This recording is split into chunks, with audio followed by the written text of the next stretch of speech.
Chères Armentiéroises, chers Armentiérois, bonne année, bonne santé.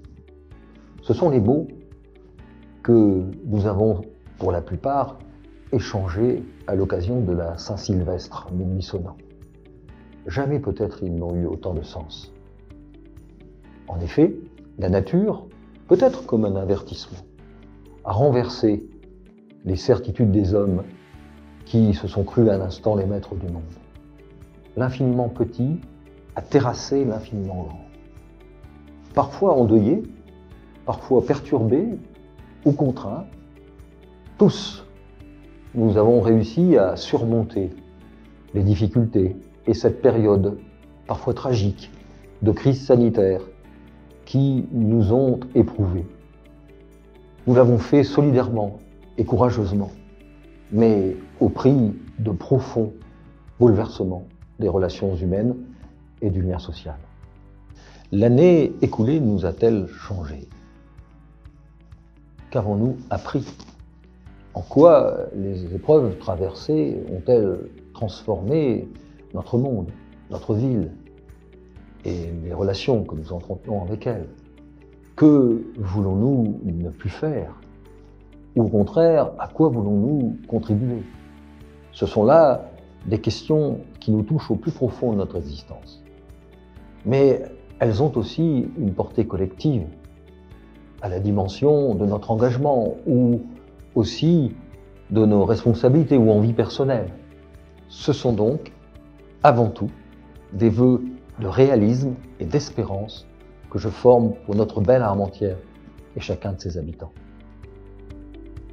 Nous savons tous, désormais, qu'il faudra collectivement redoubler d'attention dans les domaines de la santé, de l'environnement ou du vivre ensemble, car des vulnérabilités inédites sont apparues, en s'imposant, malheureusement, comme nos nouvelles réalités et venant s'ajouter aux exigences du respect de notre planète.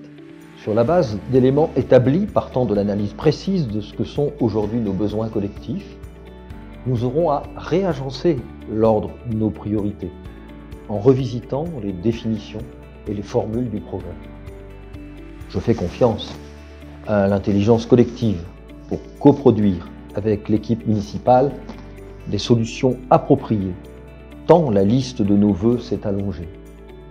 Préserver, protéger, apprécier la culture comme la convivialité, travailler la justice sociale et l'autonomie, prévenir, retrouver la valeur du bien ou le sens de la vie.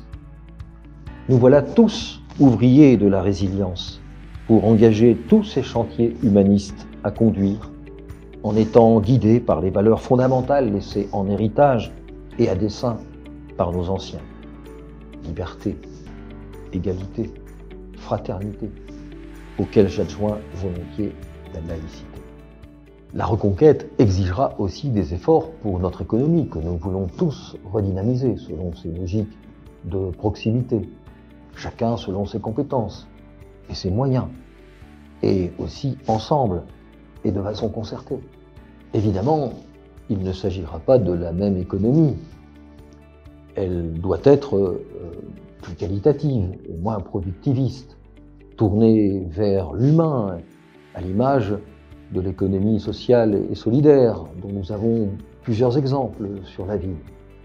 À l'évidence, ce sont là les vecteurs de l'avenir, et il faudra les amplifier.